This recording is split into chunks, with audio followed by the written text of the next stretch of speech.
I'd there like to welcome everybody to the SCOPE conference and looking forward to sharing a use case with you on with our services and one of our clients, Paidion Research.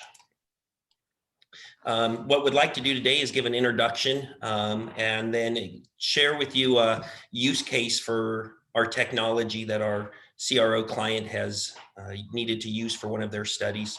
We'll take some time to talk about the challenges that the CRO had to overcome to start a successful trial here, and then also some of the technological challenges that we as the vendor encountered as we were trying to provide that to them.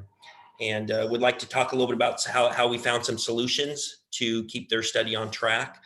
And then also we can give you an update on how things are going in this project. So by way of introduction, my name is Matt Baker. I'm Director of Virtual Trial Solutions at Virtrial, which we are a Signet Health company. And my role is to work with clients, develop a relationship with them. So as they try to employ virtual techniques in their studies, we can try to match our services with them. And I had the opportunity to work with Jamie and her company, and we'll tell you a little bit more about our use case here in a minute, but I'll let Jamie introduce herself. Thanks, Matt. I'm Jamie Wardynski. I'm a Director of Clinical Operations here at Paidion Research. And we are a CRO that's solely focused on pediatrics. So that's all we do, it's all we know. And Matt and I have worked together on a particular trial, which I'll introduce the pediatric use case for today. So we have a growth monitoring and safety study. It's in full-term healthy newborn infants. This is our Paidion's first run at a fully decentralized trial. So we have no in-clinic visits with the study. It is fully supported through telehealth consults and in-home healthcare. And it is as I think of it, it is the simplest, least complex study I can think of to kind of dip our feet into the fully decentralized trial realm. So if you want to go into the next slide, I'll introduce that case study a little bit more and some of the challenges that we had to think about operationally up front. Really, we started developing this pre-COVID. So this was back in 2019. We kind of came up with this idea and said, we have a novel approach to this growth monitoring and safety study, and that we could take this out of the clinic, we could put it in the patient's home and really make that patient experience special, right? Especially, moms and dads with newborn babies, the last thing they want to think about is going into the clinic. So it was a bit of a novel approach at the time. Given where we are with COVID today, this seems like the norm, but back then it was a very novel approach. And there were a few things we knew going in that we were going to have to figure out, right? One of them was really finding that right technology. What do we need? How are we going to support this? What are the tools that we need for the patients? What are the tools that we need from the sites? Things like that. And the other piece that we were aware of is really this idea of taking a clinical research study out of the clinic, this controlled environment, and putting it into the patient's home in what we would consider to be an uncontrolled environment, right? Where everything is different home to home, and there are some unknowns. And so we had to kind of think through that sort of uncontrolled environment and how do we standardize things. Early on in this process, when we had this idea, we actually went to the FDA. We have a really great sponsor who is open-minded, wants to think outside the box, wants to figure out the best way to do this. So we have a great sponsor to work with, and we approached the FDA with this idea of a decentralized trial in this space. And they gave us some really good things to think about. Very simple questions, two of them come to mind. One of them was simply, how are you going to prove that you have oversight, PI oversight within the home environment? And the second question that we walked away with from that conversation was, how do you ensure consistency and accuracy in the measurements in this, quote, uncontrolled environment, right? So those were kind of the two takeaways that we said, oof, we got to think about this. We have to think about this in the site that we choose, the operational approaches that we choose, the technologies that we find, right? We have to kind of think through, how do we make sure that this is consistent and accurate, and we can prove oversight, especially in the home environment and the home health nurses that are involved. And so we went down the path of, well, if we want to have oversight, I'm going to zero in on that question, we have to have eyes on the ground, right? So if we want PI oversight, then the PI has to see what's happening in the environment. So we said, naturally, we're going to have telehealth. Let's use that somehow to find, or to be able to prove that we have oversight. And so we said, well, great, if we have telehealth, we can do it in real time, and we can, watch the nurses take these measurements, make sure that they're doing it correctly, that they have proper training and that training is working, and that they're doing it consistently home to home. And we said, well, great, that would be, awesome to have that visual in real time. How is a nurse going to hold a phone and measure a baby at the same time? And so then it became an obstacle of, well, we need to find a hands-free option to do this, right? So we went through and we thought about, do we get a Gorilla Pod? Do we get a phone stand? Do we, have somebody else help? So we kind of thought through all these solutions. And at the end of the day, what we thought was, man, it would be really great if we had a bird's eye view of this, if we could see what the nurse was seeing. And we thought, well, the best way to do that would be through glasses. And, at the time, we were working with VirTrial in a different capacity. We were using their pre-site glasses to assess and do, PSSVs or pre-study visits, and to assess the clinical conditions, right? You do the feasibility and look at the clinic and see the rooms and et cetera. And so we kind of stepped back and said, I wonder if there's an opportunity here that we could use these glasses in a different way. If we could put them on the home health nurse, and that could give us the real-time insight into, the environment. The PI could watch in real time if the measurements needed to be retaken, if there was something retraining that needed to happen, this could all happen in real time. And we said, well, this could be a really good opportunity. So we approached Matt and his team, and we said, we've got an unconventional way to use your glasses. Are you guys up for it? And so I'm going to let Matt talk about some of the technical challenges that we came across as we tried to use these glasses in the home environment. Yeah, absolutely. So again, as Jamie and her team came to us, they were already familiar with our technology, which you can see here is a sample of our glasses with the attached camera. And they were using it in a different environment. They were using it with monitors wanting to see into the site. And so the site would be wearing these and walking around. And so for VirTrial, we have a platform that can support this, and it has different user types. And we have a platform that is used for telemedicine, and there's a set of user types there. And there's different rights and responsibilities for these different functionalities that are available. And the way that Jamie and her team came and said, listen, we want to put these on a home health nurse, let them go into a home and then put the glasses on and do these measurements. The user types for us, they didn't really match how our systems were set up. And sometimes it might have been as simple as the vernacular wasn't going to match when it was talking about a site or a PI or a monitor.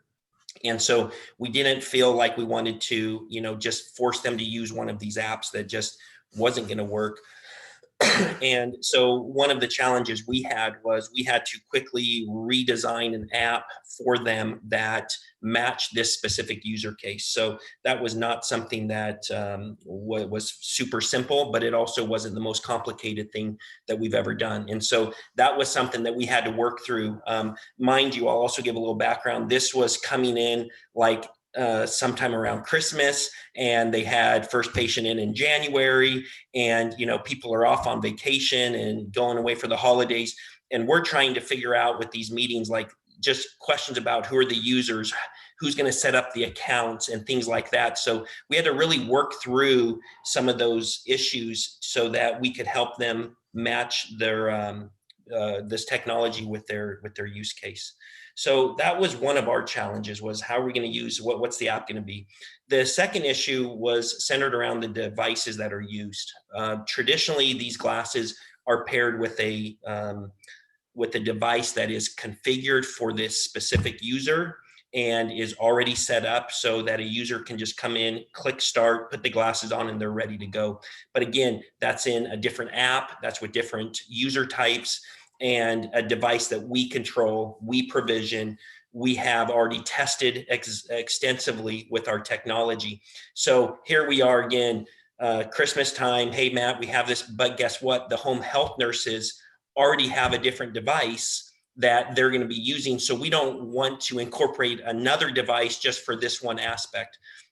So we were trying to figure out, even though that our preferred method is to provision the device, how are we going to make this new app that we're creating work on another device that we haven't really tested with another company's MDM on it to protect it from using other apps and everything. And there was challenges there trying to coordinate that with the home health providers to know what devices they were using. I mean, we needed to know specifics about what operating system they had, what was their what operating system they were on. There's a ton of very specific details that we're trying to get from them, and then to get to the third party that was going to provision the devices. So there was a lot of this integration issue we had to work through, because the traditional use cases, we ship a box that has the phone and glasses and you're ready to go. This required more attention. And that kind of leads me to the third area that we had concerns and challenges with, is it really forced us to advance some of our roadmap of how we could expand this service offering. We had several areas where we were looking to improve and innovate ourselves, but here we have a client who's using us for other studies and now is needing our help for their other study. How are we going to accomplish this? Well, so there's a little bit of reorganization on our roadmap and prioritizing a new app to work in this environment on a provision device. Took a little effort on our part, but it was clearly something that we could see the vision that Paidion was going, and totally could recognize how the glasses would provide a home health nurse with hands-free access, and then allow to connect in the provider to actually be there watching, and at the same time to be able to communicate to the home health nurse. So it's not like a recording. It wasn't, this was done sometime earlier in the week and the PI is going to watch it. It's in real time. So right there, as Jamie said, the PI could direct the home health nurse. They could provide training, they could correct something, or they could chime in and answer questions. So we had our own technological challenges as well as the operational ones that Jamie had, but I think you're able to provide them what they needed, and their study has been launched. I think what I want to try to do now is go over a few of the areas where we think the challenge, and then again, just highlight how we were able to work together as a team and solve them. So again, from what Jamie mentioned, she had the issue of FDA specifically trying to find out from them, how are you going to have PI oversight? How are you going to have consistency and accuracy of the data? As you see a home health nurse go into to measure the circumference of a head, where they place that on by the eyebrows, what angle are they doing it? How tight are they getting it? All of these things would provide variances into their measurements. And so this is one way where they're clearly able to document that the PI will be watching and can instruct, can have them redo it, can explain to them how to perform these analyses exactly as they wanted. So that was their issue, right? And so with the virtual glasses, it did that. It gave them a hands-free environment. It put literally the doctor right there in front of the baby while they're measuring them, and is able to do that in a way to consistently follow the same pattern for every child. And it actually gave Paidion the opportunity, the frequency for them to do these visits. They have the flexibility that if a home health nurse does 2 or 3 visits and everything's fine, well, then they don't always have to have the PI there, but they have that available as needed. So we think that those glasses really look to address the very specific challenges that they faced, and we were very mindful of the ones from the FDA. Jamie, before I go on, did you have anything else to add about those?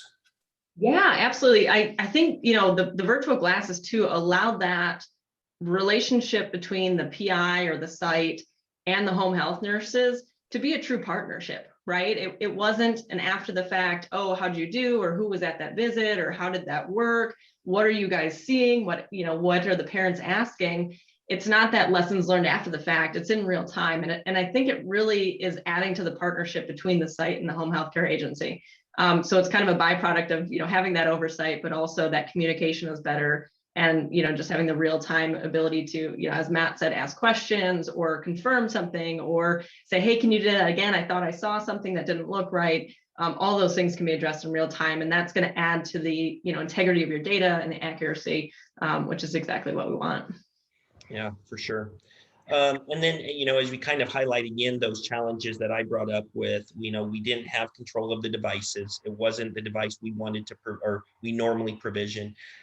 Trying to make, our glasses, which serve as an external camera, essentially, into a different device that hasn't been fully tested, raised some challenges for us. We had to go through different adapters that would work for this device versus our device.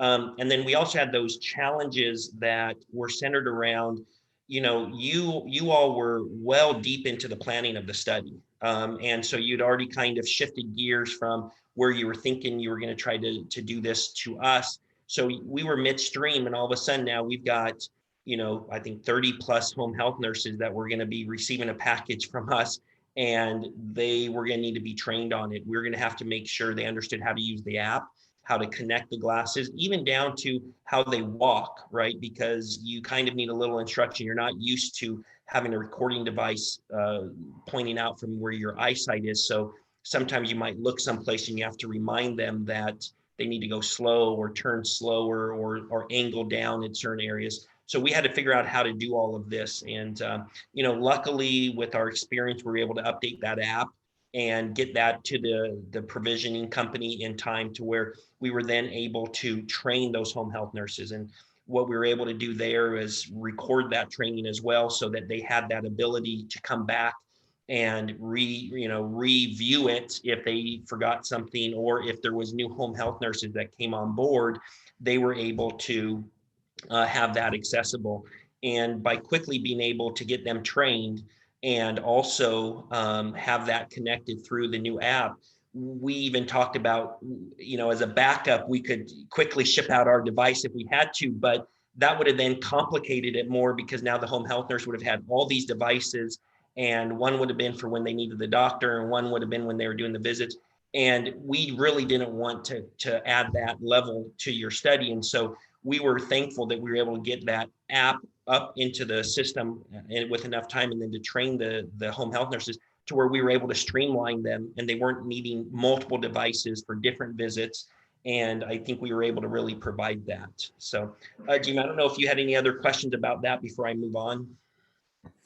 No. I mean, we definitely threw a curveball at you guys, and you rose to the challenge. And I think it really came out to be a great product. And so it's a testament to the partnership and finding just innovative ways and unconventional ways of using stuff and thinking outside the box. It certainly, I think if I had approached some different technology vendors, they would have said, "You're crazy, go find something else." But really, it was a testament to the partnership and finding the right team and the right technology. As I mentioned, one of those operational concerns that we had up front, and just working together to solve the problem, right? We knew going in it wasn't going to be perfect, and we'd have to figure it out. And we had other parties that we needed to factor in, and other technologies, and so it was a kind of a complex situation that we worked together to find a solution. And I think it's a good one.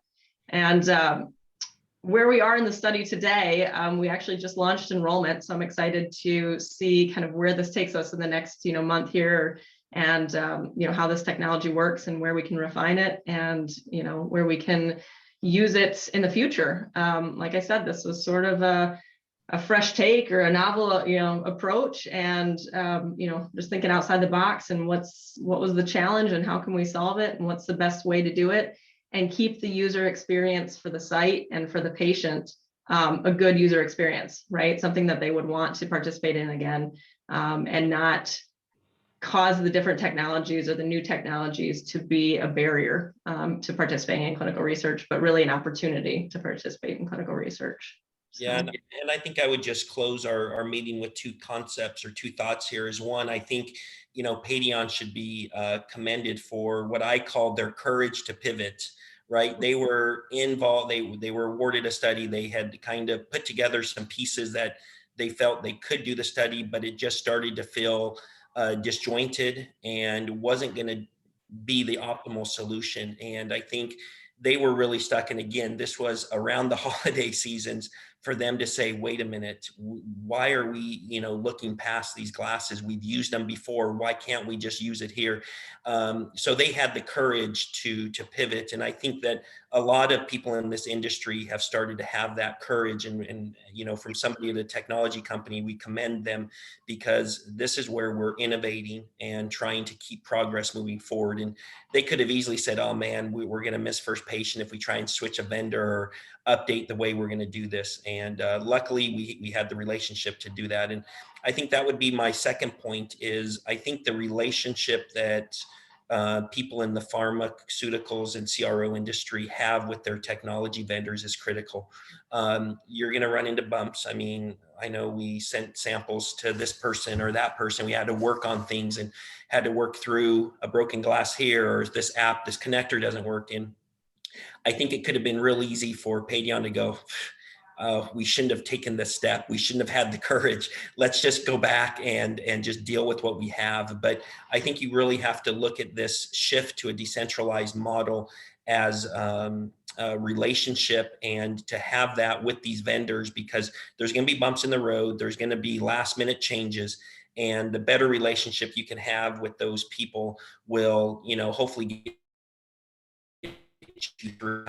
It was a great effort. I know our team, we still talk about the pediatric study and lessons we learned, and we'll, hopefully continue to apply those for either other Paidion studies or other studies in general. But we hope that this presentation has given you an idea of how you can get outside the box thinking and start to use different virtual technologies in your studies, and can find ways to make the patient experience and the provider experience a little easier, and especially in this time with COVID, to find ways to continue to keep research moving, and do so in a way that lets us all get more progress in this industry. So again, I thank you for taking the time to be here.